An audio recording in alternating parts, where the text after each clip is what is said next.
Good evening, everybody. Thanks so much for coming. Really glad you're here. I'm Matt. I work here at the library. If you ever have questions about programs or ideas for programs, please let me know. We want to do what people want to see. Talking about our local forest. So glad that a crowd's here to learn about this. This is Clarisse Hart, Director of Education and Outreach at Harvard Forest in Petersham. Been super great to work with. Thank you for being so amenable to talking about whatever we want to talk about. Really love it.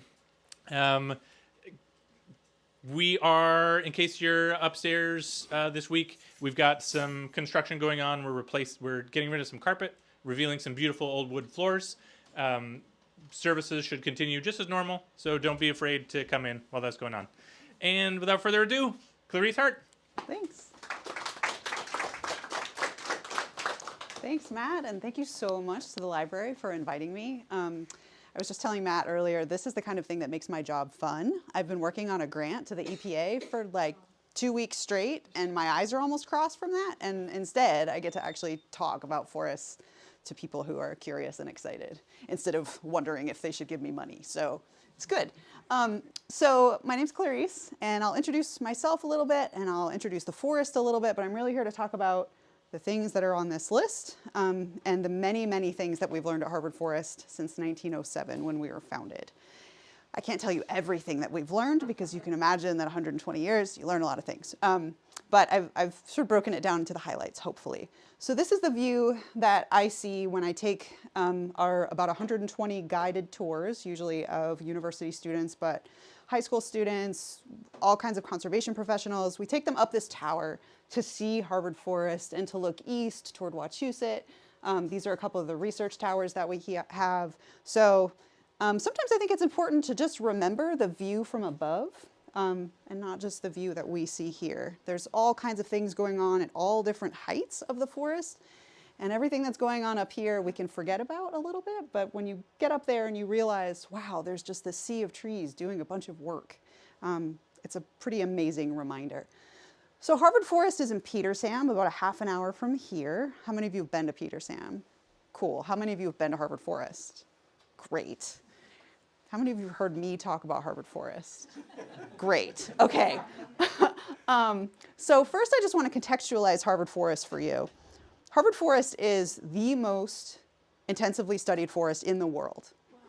And no one has ever argued with me when I say that out loud, regardless of where I am in the world. We really, forest research, technically it started at Yale because they started their forest in 1904 and we started ours in 1907. But since then, we do year-round research in our forest and they don't. So we've got a one-up on them.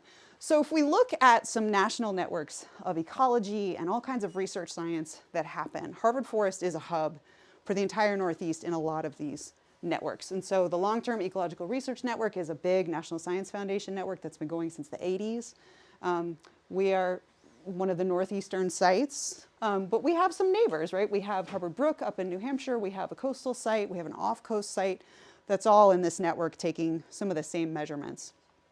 There's also another huge initiative for which we are the only northeastern site. And so for the National Ecological Observatory Network, which is another big NSF, National Science Foundation network, the carbon research and the water research that we're doing really represents the entire Northeast from Maine down to West Virginia.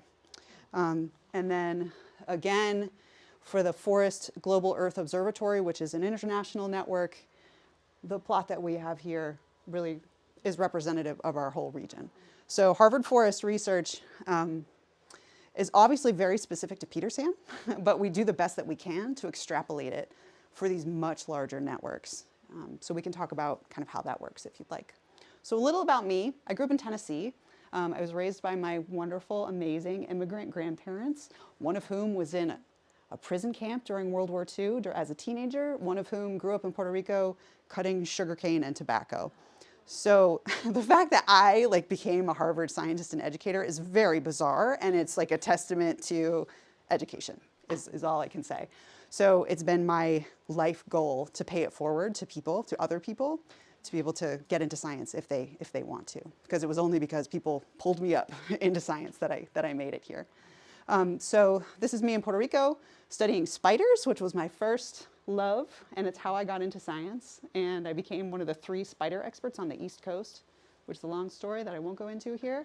But that led me to whale research, which is another long story, because if you can identify spiders very well, then you can identify the patterns on whale tails very well.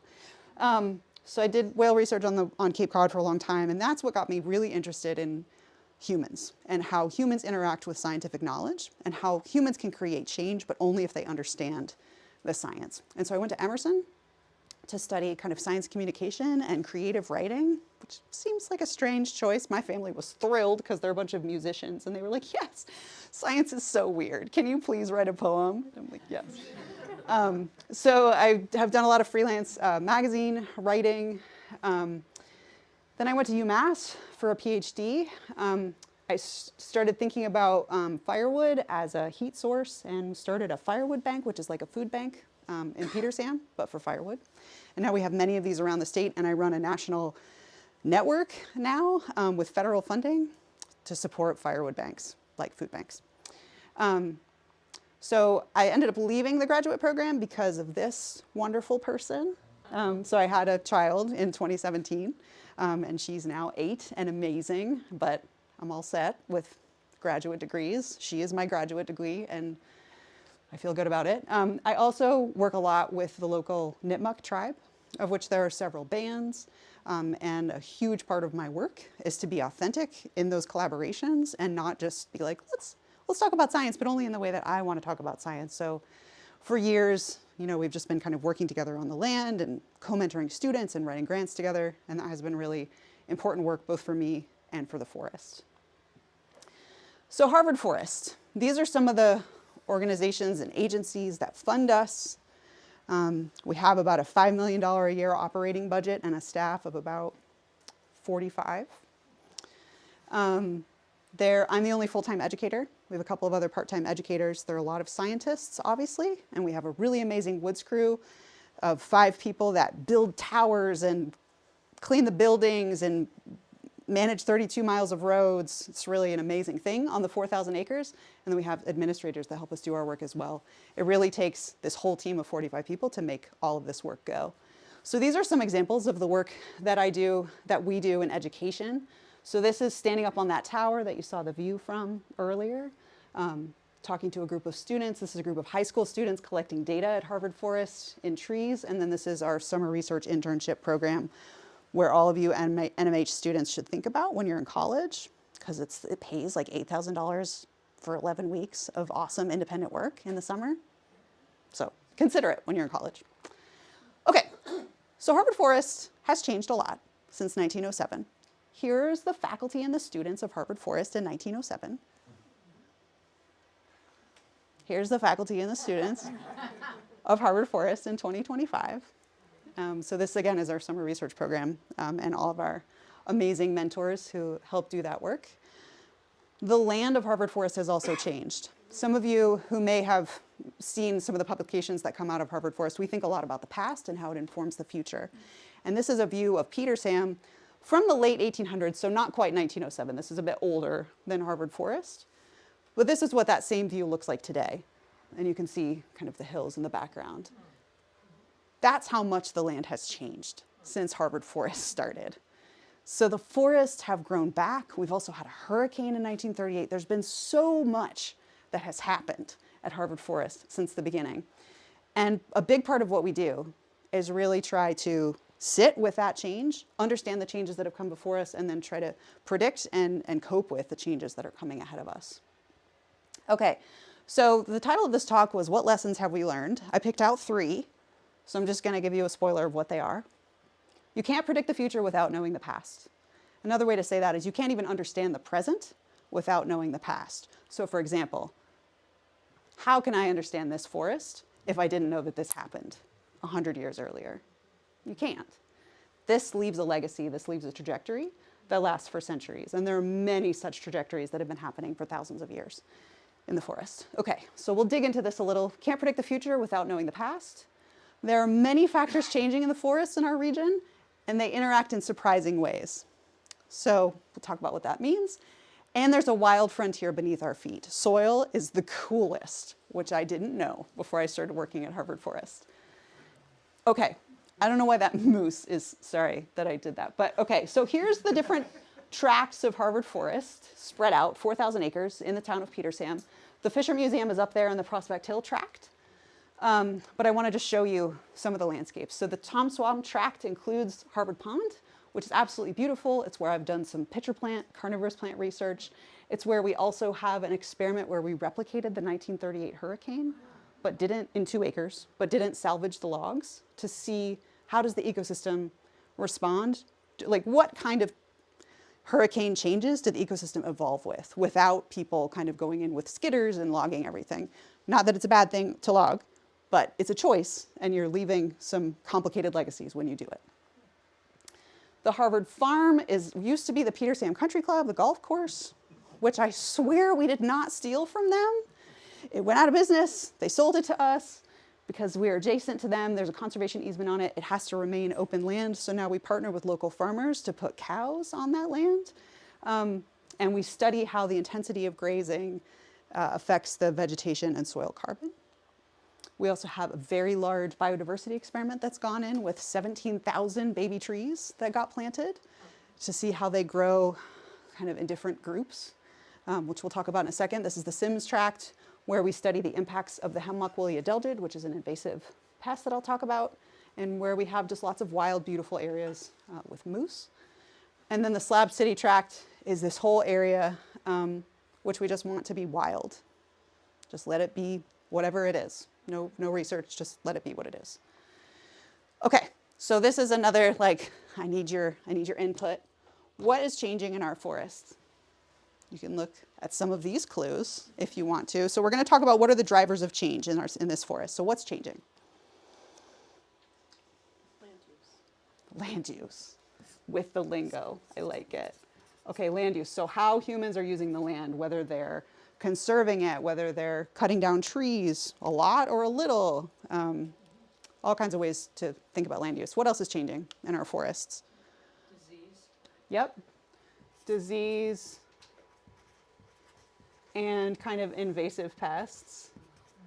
Disease and invasion. Sounds like a novel. What else? Climate. Climate, for sure.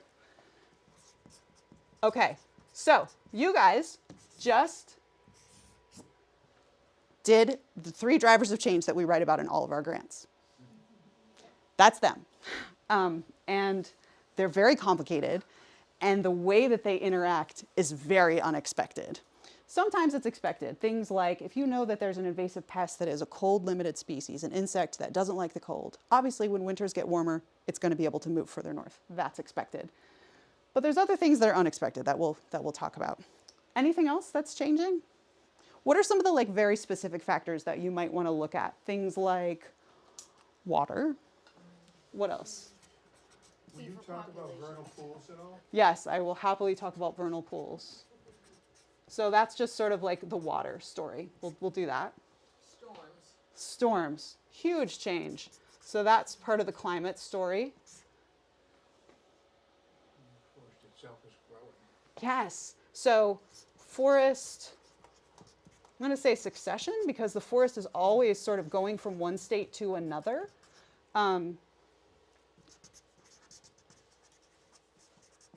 borrowed my daughter's markers and they're not working. I'm very disappointed. It's okay. It's okay. It's true. They're very washable. Okay, you guys are awesome and you should all come work at Harvard Forest. Okay, so here are some forest changes that I can talk about. So water timing is shifting. You guys mentioned water. Water is one of the newest things that we're talking about at Harvard Forest. We've been monitoring it for a long time. We have 4 stream gauges on a bunch of different streams. We have 2 watersheds at Harvard Forest. We have wetland gauges. So we've been looking for a long time at the water, but only now have we had long enough data that we can actually see what's going on. And I will just interpret this graph for you. So total annual precipitation is increasing. That's the black line. The blue line is the precipitation that is extreme. So in the 95th sort of percentile or above. Look how often those events are happening now. So what you have is these weird periods of like drought and then huge deluge events that dump the water and then it runs off into streams. And so we see in our stream data this very sort of flashy situation that's not allowing the water to really infiltrate into the ground. And what we also see with snow, although this winter thankfully is an exception, but before this winter, typically like the snowpack, you didn't really see it anymore, or maybe it would come in February. The system here has evolved with snow that stays, that comes here in December, there's a snowpack and it stays until about March, maybe when there's mud season. That really insulates the ground and it keeps the ground from freezing. It protects the tree roots, it protects the wildlife, it protects everything. So that snow is really, really important. The other thing that's sort of been strange with winters is that when the snow pack freezes and thaws, because we've had a lot more freeze-thaw cycles, you end up with sort of an ice layer that again, when there's precipitation, if it comes as rain, it just washes off. It doesn't, the snow like slowly kind of infiltrates. But anyway, so we have much flashier water, which has implications for vernal pools because they can't fill as easily because a lot of that precipitation has run off instead of filling slowly in a vernal pool. But I don't want this whole talk to be a bummer because there are some good things about what's going on with water. For the tree species, there are going to be some winners and there are going to be some losers. That's always been the case for every change that has ever happened, right? So the oaks, they're doing okay. Like with the drought and the flashiness, like our oaks are really kind of kicking butt right now. Maples, not so much. They're having a harder time. So biodiversity is shifting because we have these winners and losers, and the baby trees in particular. We think a lot about recruitment, it's called. We have these big areas where we're looking at just the tiny baby trees that are recruiting. And we found out that for some species, it takes 70 of them for one to survive. So that's especially true for maples. So the forests of tomorrow might look quite different than the forests of today. Greenhouse gases and pollutants are shifting, obviously. This is somebody who's studying methane. When I first started working at Harvard Forest, I was a research tech, and I had to carry a gas analyzer on this same backpack. I will say mine weighed like 60 pounds, and I'm pretty sure this one weighs like 20. So things are getting better technology-wise. And then human activities are shifting. I don't know if your town has been thinking about solar or not, but Peter Sam thinks a lot about solar. And we actually worked with Mass Audubon on a huge report recently to think about how solar has been incentivized in this state and how right now to put it on agricultural soils or forest land that is quite intact is not disincentivized. So it's easy to make the choice to cut down a forest, put up some solar panels. You get a really great kind of economic return on that. But we've modeled where you could put those solar panels on both developed land and on marginal land instead. So you can have the exact same outcome in terms of carbon and like being able to hook into the grid if you do it with a thoughtful kind of plan rather than kind of one ground mount installation at a time. This is just, okay, so I showed you all the other tracks of Harvard Forest. This is the one with the Fisher Museum in the front of it. This is the oldest one. This is the one that has, these are all different experiments. There's 100 active research experiments going on just in this one tract at any given time. It's crazy. So here's an area where we're warming up the soil 5 degrees above the ambient temperature all year long. This is what it looks like when you look down on it in the snow to sort of mimic future climate change. This is a tower that's going above the canopy to take all kinds of measurements of atmospheric gases. And this is a new experiment that I can talk about too. So this is what you're going to see when you walk around Harvard Forest. We also have beautiful trails and you'll just see beautiful land. But mostly what you'll see is weird flags and weird towers and why is the snow melted in a square? That's what Harvard Forest is about. Okay, so let's go into these lessons learned. So you can't predict the future without knowing the past. So one thing that I love to do with students is to take a sediment core. Has anybody ever done this before?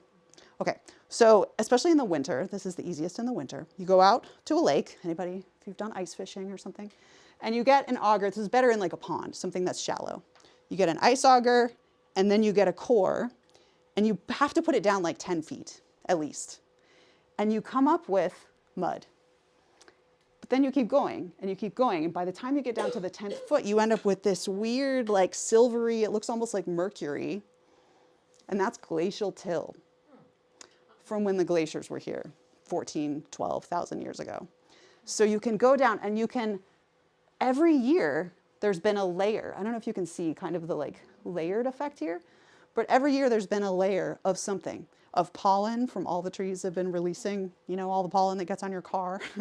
It's been getting on ponds as well and sort of layering up. Or you can see charcoal from when there was a fire.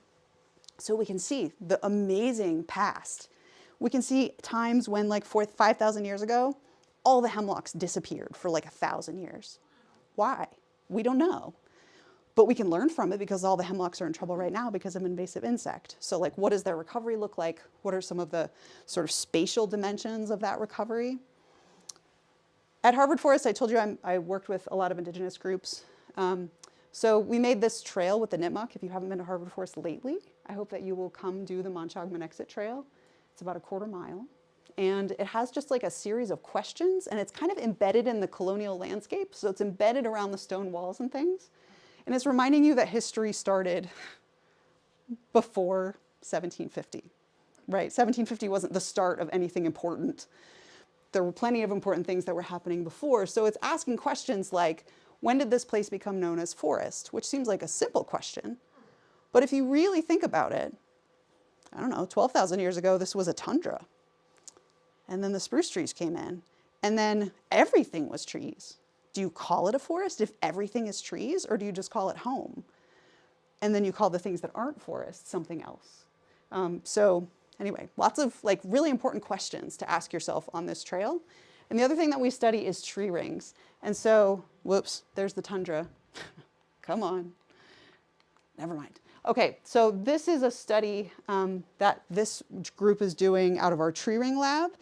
And so they have gone to about 60 different sites along the northeast corridor and then down further in the east coast to look at all the old growth forests on the east coast to sample all the trees that they think are old.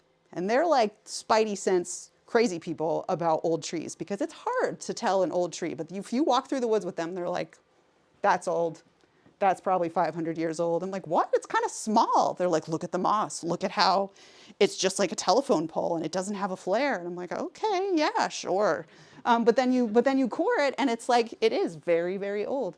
So they're looking to see in these old growth forests, what can we learn about the changes that have happened in the past? How big have like big events like a frost or something, how big have those been across space? And how have forests bounced back from them? Okay, so when we set up ecosystem experiments, it was cute. In the 80s and 90s, we used to do one thing at a time. So we would have a big experiment that's looking at just nitrogen pollution, or we'd have a big experiment that's just looking at warming. And they've been going since the 80s and 90s. They're the world's oldest climate experiments in forests. They're crucially important. Increase CO2, great. But what we've learned is that these different factors, they work together. And they work together in really complicated ways. And so now we have experiments that do all of it together, except it's replicated in different places. So maybe there will be, in this part of the forest, it's like nitrogen pollution plus we're warming up the soil, but that's it. And then there will be another one that's like, we've added the carbon dioxide and added nitrogen pollution, but not the heat. Or maybe we've done all three, so that we can see how all of these kind of interacting global change drivers are impacting the system. This is another new big experiment where we made a gap in the forest, and we want to see how edges combine with drought to create kind of a new way of trees growing, because that is the face of our forest future in the state of Massachusetts. So right now, about 75% of forests are within 50 meters of an edge. 75% of forest land within 50 meters of an edge. That's crazy. That's a lot of edge. And what we have learned is that edge forests behave completely differently. They store carbon faster. They are able to deal with stresses, but not forever. So they're just kind of a different beast. And so when we're working to inform global climate models, which everybody looks to Harvard Forest to inform their global climate models, we have to know exactly how the forests behave. And we can't just sort of paint a broad brush of like, oh, this is how they behave, you know, all the time. But it's like, actually, if they're an edge, they behave differently. Actually, if they're in a wetland, they behave differently. All of these nuances are the things that we're trying to figure out. And then we try to help the state or the feds figure out how to make decisions based on these things. So we make these models, tree species maps, sort of mechanistic models of like these three drivers, how do they impact how trees grow, and then how do humans change things as they're sort of going out about their business, and then what are the scenarios of future change, and then the state needs to make a greenhouse gas goal situation, and so they do with our help. It's kind of crazy how it happens. I never thought when I was growing up that I would be in the rooms where like these kinds of decisions are being made, but it happens all the time. Harvard Forest is known, people are talking about carbon sequestration and how old forests versus new forests do it. Harvard Forest is known for this one particular tower that we have that's the world's oldest tower looking at carbon storage in a forest. And so it looks at the carbon dioxide above the trees that's coming in, and it looks at the carbon dioxide that's coming out as the trees and the soils respire and transpire. And it's sort of like figuring out what's the difference. What's the difference between those two? Is it ultimately more carbon that's staying in the forest, or is it more carbon that's leaving the forest? And so what this graph is showing is that in a big, beautiful oak forest that's about 110 years old, what do you see about the carbon storage? It's going up, right? What do you notice about, okay, NMH people, what do you notice about the slope of the line? It's wiggly. Why is it wiggly? Seasons, yes, perfect. So the trees aren't storing carbon right in the winter. They're sleeping right now. So you have this seasonal change. You notice like this is the slope of the line. This is the pace of the change. It's steeper here. So the trees are actually storing more carbon faster now than they were in 1990 when we started measuring. This is such good news. We don't even really understand why it is. We think it's because the growing season is longer. We think it's because oaks are much better at managing water in this sort of droughty, flashy, crazy time. But this is a really important curve here. This is the hemlock forest. So people are asking about pests and disease. Hemlock forests have the hemlock woolly adelgid now. And so what do you see is happening to their carbon storage? It's leveling out and it's starting to decline. But they're getting replaced by birch trees, and the birch trees will grow, and they will probably succeed into maple trees or something like that. So all is not lost, but there will be a period of recovery. And then this is a clear cut. So people often want to know, like, how fast does a forest bounce back? And we're interested in that question too. How fast does the forest bounce back after a hurricane? How fast does the forest bounce back after a total clear cut? And so here's a clear cut. To get back, I don't know if you can see this. It's like from 2009 to 2016 is how long it took to get back to baseline of carbon storage. That's pretty fast. And I'm not saying we should go cut down all the forests. That's definitely not what I'm saying. But I am saying that we live in an amazing place. We are not the rainforest or something that's getting like slashed and burned and then it can't grow again. We have these landscapes that want to be forests. If you don't mow your lawn in Massachusetts, what happens? It will be trees. That is like a miracle, and it doesn't happen in very many parts of the world. And so when you think about, okay, we use wood, we use paper, how can we be responsible about it? There are ways to be responsible about it, and we like know how to do that in New England, but it needs to be incentivized. It needs to, there needs to be reasons for it.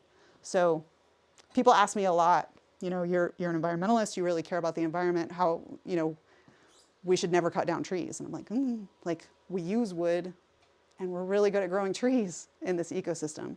So I think there's a balance somewhere. We have this amazing area that's a big rectangle that is this, I think it's like 60 football fields. It's huge, where every single tree is mapped, tagged, and measured every 5 years. It's 122,000 trees. That sounds insane, but it's part of a global network of these crazy forest dynamics plots. And we have absolutely seen how many of the hemlock trees are dying, how many of the birch trees are growing. We're seeing who the dominant species are, and we will see how that changes over time. We've done 3 censuses so far. It takes 2 summers of 6 people working full-time to get those measurements. Another thing that UNMH people may want to do, just come and measure trees all summer. It's not too bad. And so we just measure the diameter of the tree, and that tells us how much carbon is in the tree. Each little dot here is a tree. And so you can see the trails just because there's no trees in the trails. It's pretty awesome. And because of this really meticulous craziness, all the scientists in the world want to come and do research here because we have incredible infrastructure for them. We have incredible knowledge of the context of whatever their research is. And we also have Wi-Fi throughout the woods. And so they can we can set up their experiment, whatever it is, and then they can just sort of download their data from wherever they are in the world. It's pretty cool. And the International Space Station has like a duty, like a satellite program that looks at Harvard forests many times a year so that they can test all of their kind of forest health monitoring stuff because we know the truth about how those trees are doing. We know what the species are. We know whether they're living or dying. We know, what their health is. Are they infested with hemlock woolly adelgid? Do they have beech leaf disease? Whatever. This again is the solar experiment that I already mentioned. This is definitely us like wading into territory that can feel a little uncomfortable because towns make all kinds of decisions and states and landowners make all kinds of decisions. And so it's really our role to try to figure out like, what are the questions that we need to ask and how do we answer them very honestly, whether or not people like the answer. And that sometimes happens with the state. They're like, oh, I don't like that. And we're like, sorry, that's what it is. Okay, the frontier beneath our feet. How many of you are like psyched about soil? Okay, soil is amazing. Have you read about how the like underground networks of roots are talking to each other? Okay, so I'm really glad that's gotten into sort of the ethos of people because we have known that for a long time and it's just incredible. So this is a grad student who's now a big fancy scientist, but this is when she was a grad student at UMass. Her name is Lauren Alteo. She was in the soil warming experiment, just taking a collection of soil as they do all the time. She brought it back to the lab. She discovered a giant virus, not a virus like a human virus. There's plenty of viruses in the soil that have nothing to do with human health. So apparently these were like, so she found 6 different ones. These are like Macy's Day Parade balloons, apparently, in terms of like the species that are there. They're like these huge things that like bumble around and nobody had ever seen them before. And she just happened to take a teaspoon of soil from one part of soil warming to study it for something else completely. So like there is so much that's new to science in these soils and so much that will emerge as the soils continue to change with heat and with everything. And we've learned, here's a graph. This is like a terrible science graph. I'm really sorry, but stay with me. So when we heat up the soil, there are billions of microbes that live in the soil, 1 teaspoon of soil. Lauren can tell you all about them. Billions of microbes that are all doing their thing. What do microbes do in the soil? What's their job? Does anybody know? They're breaking down things, they're decomposing things, absolutely. So they are constantly doing the job of breaking things down and respiring. Just like all of us, they are breathing out. And what do they breathe out? CO2, carbon dioxide. So just like us, they're respiring. So if you heat up any system, if you heat up human beings, if you heat up anything, what happens to respiration? Do we breathe more? Yeah, we breathe a lot more. We exhale a lot more. So we saw what we expected to see when we first started heating this soil in 1989, which is that all the microbes started to respire more. And so we thought, oh boy, here's this like positive feedback loop of global warming, heating up the soil, leading to more microbes breathing out. And we didn't know, is this going to be a temporary effect? Is this going to be forever? I think we just assumed it would just keep going up and up and up. But it didn't. So here's time. So here's 1991. So you can see it sort of peaked, but then the amount of carbon dioxide coming out of the soils kind of went back to normal, which was strange. And the National Science Foundation who's paying for this heating of the soil 5 degrees above ambient temperature all year, was like, can we stop paying for this, please? But we applied for one more grant and we got it. And what we saw was that it keeps going up again. And now this ends in 2016, but we're in a third rise. And so what we know now that people like Lauren are looking at the actual, like using genetic sequencing and things like that, we know that the population of microbes in the soil completely changed. It used to be all the fungi that are friends with the trees, and now it's almost all bacteria. They still do the same job. Trees have sort of disinvested in those heated plots. They've disinvested in their microbes. They're not sending them sugars. And so the fungi get outcompeted by the bacteria, who are able to metabolize and break down the carbon that's harder to use. So like the lignin-based carbon, like sticks instead of like leaves. So the bacteria that are there are kind of supercharged for dealing with carbon that's harder to move. So there's two things here. That's terrifying because that carbon is probably supposed to stay in the ground and we didn't want it to come out of the ground. It's similar to fossil fuels, right? We want them to stay in the ground, not like be put up into the atmosphere. However, what it also tells me is how unbelievably resilient these systems are, because the trees are still growing, the soils are still, allowing, you can't tell that it's a heated plot. Like if you look at it visually from like here to the unheated, they look identical. So the system is still doing what it needs to do, and it's continuing to like reset. We don't know what functions we're gaining and what functions we're losing, but there is resilience in the overall system.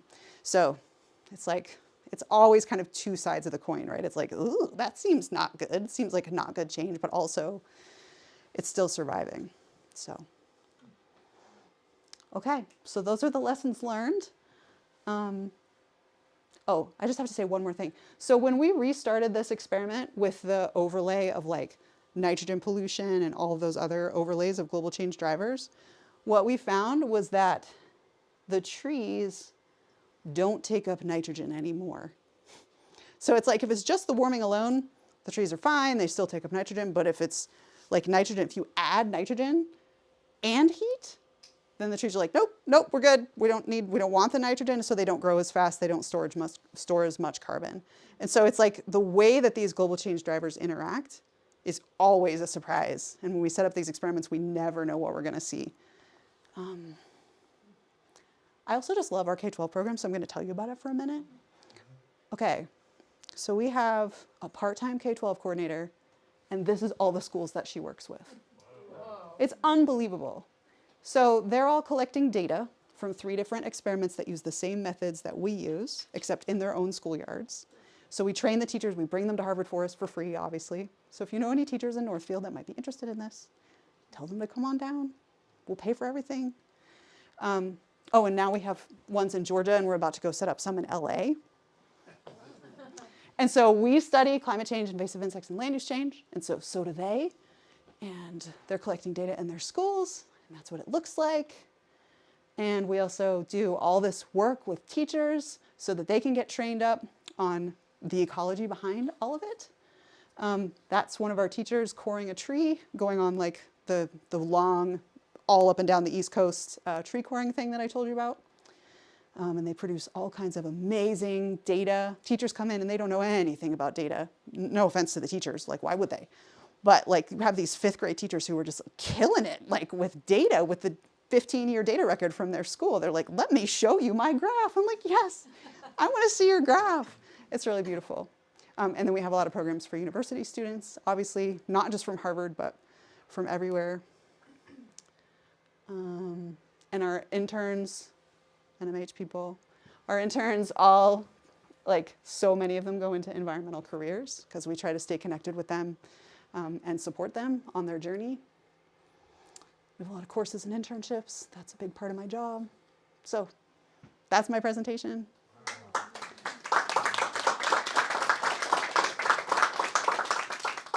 I didn't really talk about logging versus not logging, but we have a lot of research on that. So basically there's like different types of logging. There's like industrial forestry in Maine kinds of logging, and then there's like thinning that happens in Massachusetts, and yeah, they have, it's trade-offs. So if you're thinking about logging for the health of the forest, I'm not sure about that. But if you're thinking about logging for profit, there's ways to do it and ways to not do it. And we are happy to talk to people about that. Yeah. Do you guys have questions? We have lots of time for questions. Yes. Can you get a good core from a vernal pool? Yeah. So not usually, but we have our longest core yet from a vernal pool right at Harvard Forest. So it's in Hemlock Hollow. It's 9,000 years. It's incredible. But you can imagine the animals kind of wallow, right? And so you don't have those nice layers typically. So you don't know until you do it, Right. whether it's going to be good or not. Yeah. 9,000 years? It's so And 10 cool. feet, 10 feet? Yeah. Yeah, it's like these 1 meter sections and you have to screw 3 of them on. Yeah. I'm interested in beavers because I'm reading Beaverland. So good. I wonder how the wildlife and especially the beavers play into any of your experiments, like it changes all water levels and flow and, you know, hydromorphology, all that stuff. Yeah, we have a scientist who's studying beavers right now. Okay. The first one that we've had maybe ever, which is crazy to me, but I guess you can only study so many things. But we have a year-long fellowship program where scientists can come from all over the world to come and be paid and like be in residence at Harvard Forest.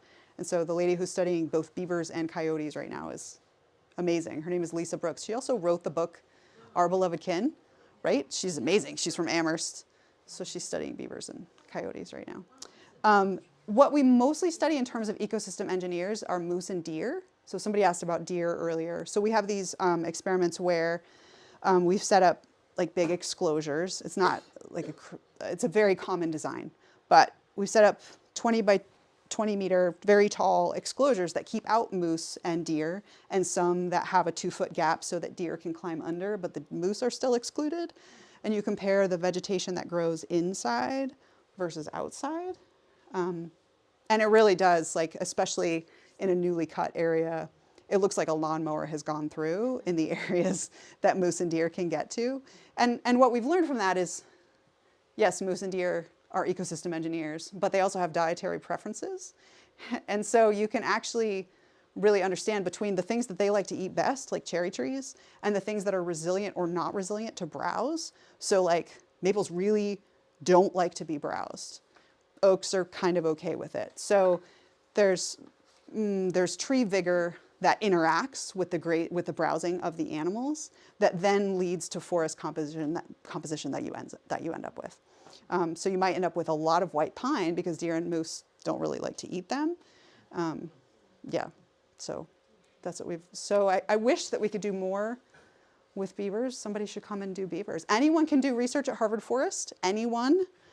If they fill out a research proposal application and it fits on the land and doesn't kind of mess with other people's stuff, and if they promise to share their data publicly within 2 years. That's like a huge part of kind of our ethos for open science. Everything that we collect, unless it's by a tribe, has to become publicly available. Yeah.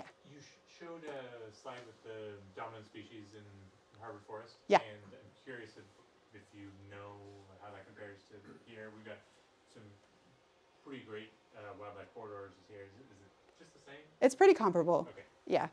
You guys have a little more topography than we do. So you're going to have maybe more like hemlock ridges and stuff than we do, but it's comparable. Yeah. You were talking about edges and stuff. Yeah. Have you done studies about sort of the connections of the different forested regions in New England, or the corridors for animals and that sort of thing? For sure. So we have this whole conservation project called Wildlands and Woodlands that started in 1995 just for Massachusetts, and then 2010 went to all of New England. And it really is about connectivity. It's about regional land trusts making decisions together. So Mount Grace hooking up with East Quabbin Land Trust or whoever to really have like a big large landscape conservation goal. And so we provided this sort of science-based report that creates the case for that, and then provided a lot of convening structure for land trusts to come in, like create these regional conservation partnerships that span states and, really allow these kinds of big projects to happen. Yeah. Did you see any sort of watershed differences after the quabbin was put in? That's such a good question. What was the question? Sorry, thank you for asking me to repeat it. Have you seen watershed differences since the Quabbin was put in? I mean, we are kind of upstream of the Quabbin, but the east branch of the Swift River, which goes into the Quabbin, is one of our rivers. That's a good question. I will ask that question, but I don't know the answer. When somebody asks a question in a talk or anything else that I don't know the answer to, we have a board at Harvard Forest. So if you come to the Fisher Museum, I will find out the answer and I will post it on the board for you to see. I mean, some people who sort of live in that area feel like there's like a hurricane alley kind of thing too, because of the water surface and the winds. Interesting. Yeah. Yes. Do you do any work with invasive plant species? Yes. So, a couple of things. Garlic mustard is a big one. And we have done a lot of experiments in our plots, in the soil warming plots, and again, trying to get these kind of overlays of like, okay, well, what if it gets warmer? How does garlic mustard do? Or if there's carbon dioxide, how does garlic mustard do? And so, no surprise, when it's warmer and when there's more carbon dioxide, the plant thrives. Invasives often can kind of take advantage of global change drivers like that.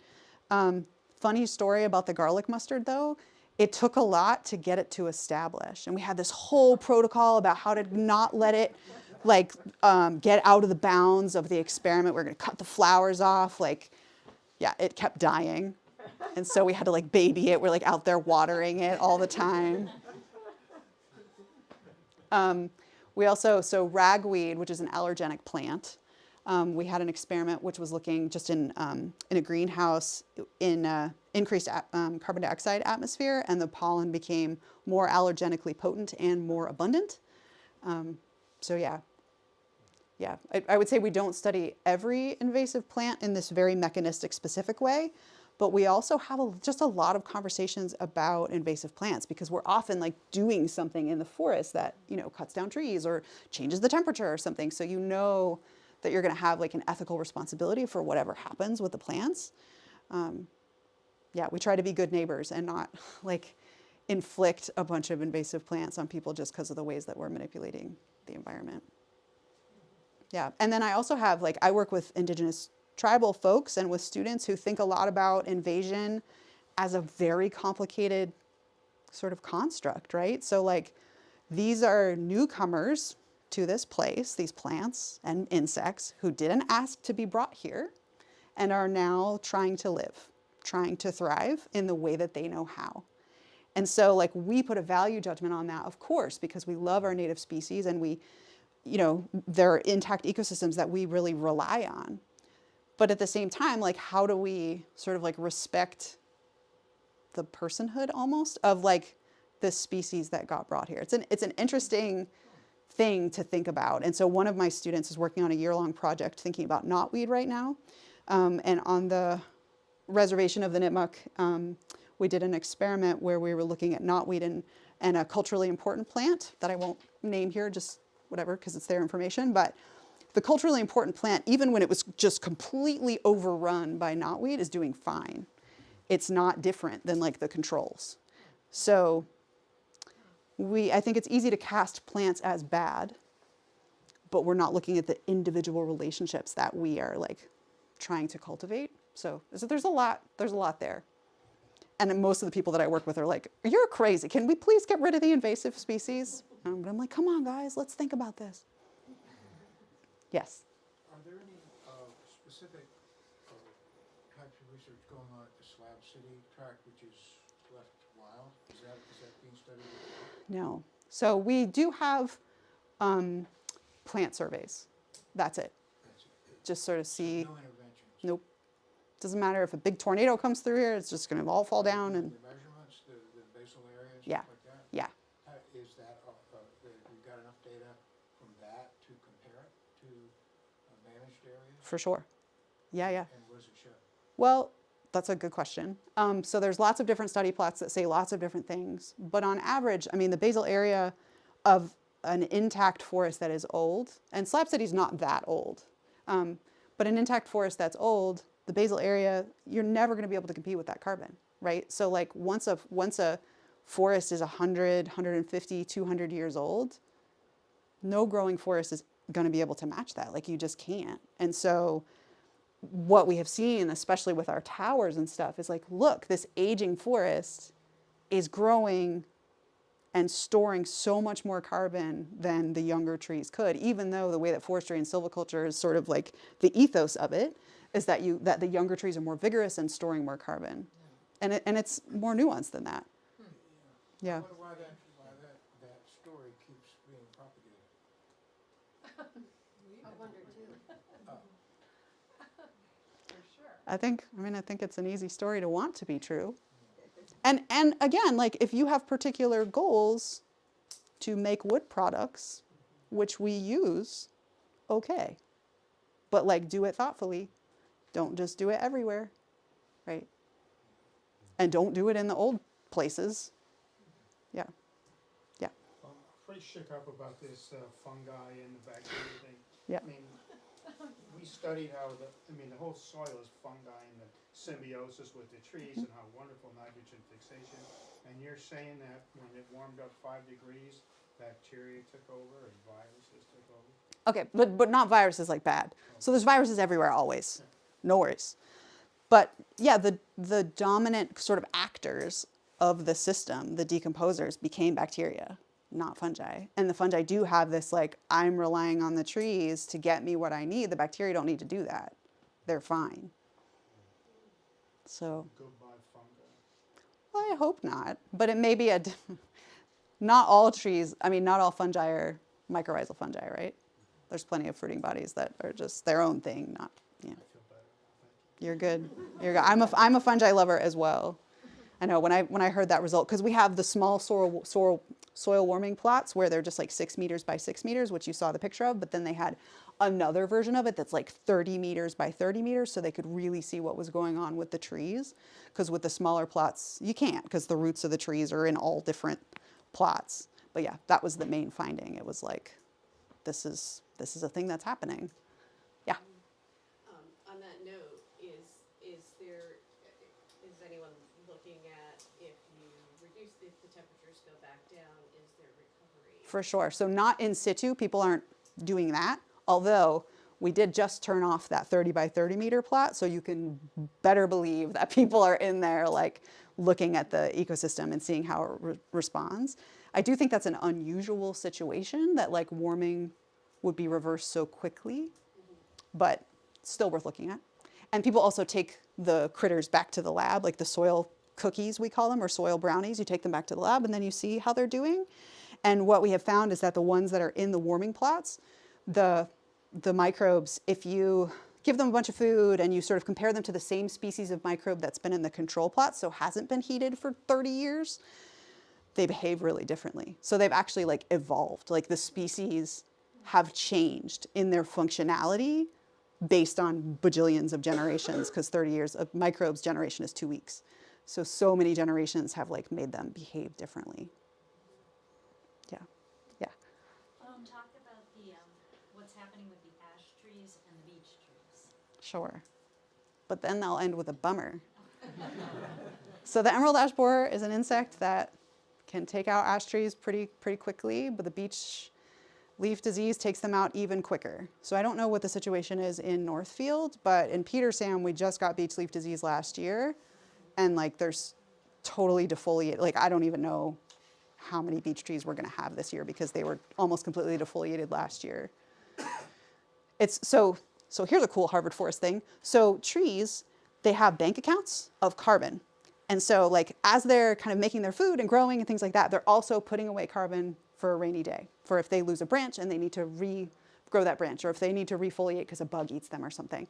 And what you can do is actually age the carbon. Like if a tree loses a branch and then it creates a new branch, you can carbon date the carbon, and you can see how far back in the bank account that came from. You'd be like, oh, that's 30-year-old carbon, or oh, that's 5-year-old carbon. So you know that the tree, so I'm sure that many of my colleagues are looking at the age of the new refoliation of these beech trees. Are they just digging into the 5-year carbon? Are they digging into 30-year carbon? Like, how far back are they going? And like, some of our researchers will tell you that like trees don't have a lifespan, they actually just run out of their bank account. Yeah. Yeah. I know that like in the earlier 1900s, there were some major blights that took down all of like Chestnuts, and yeah. elms too. Like, Yeah. have you guys seen any kind of longer lasting effects from that, or not so much? I mean, they're still not in the landscape, right? So the chestnuts are still just like baby trees because when they try to grow bigger, the blight is still in the soil and the air. So they can't grow to reproductive status usually. And then same with elms. So yes, I mean, the lasting impact is that they are not major canopy trees anymore. But that has also opened the way for oaks and red maple to become dominant. So it's like a huge bummer and also really important for oaks and maples. Yeah. Yeah. How do you warm the soil in those plots? That's such a good question. Okay, so I did not believe this story when I heard it, but there was a guy named Jerry Melillo, who's a very famous scientist if you are really into the world of ecology, and he was on the Cape, and he knew that climate change, this was in 1988, he knew that climate change was going to impact forests. And he knew that there was going to be some below ground stuff that was happening. So he knew he wanted to heat up the forest. And he happened to be watching a football game. And he saw the Denver Broncos. And at Mile High Stadium, the snow was not collecting as it fell. And so somehow he contacted the Denver Broncos stadium manager and found out how they warm the soil. And that's literally the method that we use. It's a buried water, like antifreeze cable that is buried 10 centimeters down with, 20 centimeters down with 10 centimeters apart from the coils, like this. So it's just kind of a little radiator. Radiant heating. Mm-hmm. And we have solar to try to offset. We have a big electricity bill for that. So we heat our buildings with our own wood. We try to offset what we take seriously the ethics of using fossil fuels to study carbon. So. Yes. So what's happened with the federal funding? I mean, it got taken away. Harvard was a real target. And I was very sad because I was telling Matt, like, as somebody who writes those grants, you bleed for those grants. Like, it takes hundreds of hours to write them, hundreds. I just finished one at 3 o'clock today, and I haven't slept in weeks. And then there's like a 3 to 5% chance that you'll get it. And so when you get one, it is everything. And you hire all these people, and it's a 5-year grant, and you get to do all this stuff with students, and it matters so much. And then to just have it taken away by somebody who's not even really thinking about the impact on everything, it's hard. So because of a court case, because the state of Massachusetts sued them, we got our money back. So that's good. So my grants got reinstated, and all of our grants got reinstated. But now as we apply moving forward, there's less budget for science, and so in the federal agencies, and so it's just even more competitive to get the grants. And as Harvard, it's hard to know, are they just gonna be like, no, like, don't give them to Harvard? It's just hard to know. So now I'm like, do I write it like as UMass? Like, sorry, you're filming. It's fine, I don't do that. I would never do that. I would never do that. Yeah, it's just, science will find a way. I really believe that. I have more resilience in my little pinky finger from my grandmother who came from a concentration camp to withstand any of this. And I believe that will be okay. All right. Yeah. Clarisse, thank you so much. This is incredible. Thank you.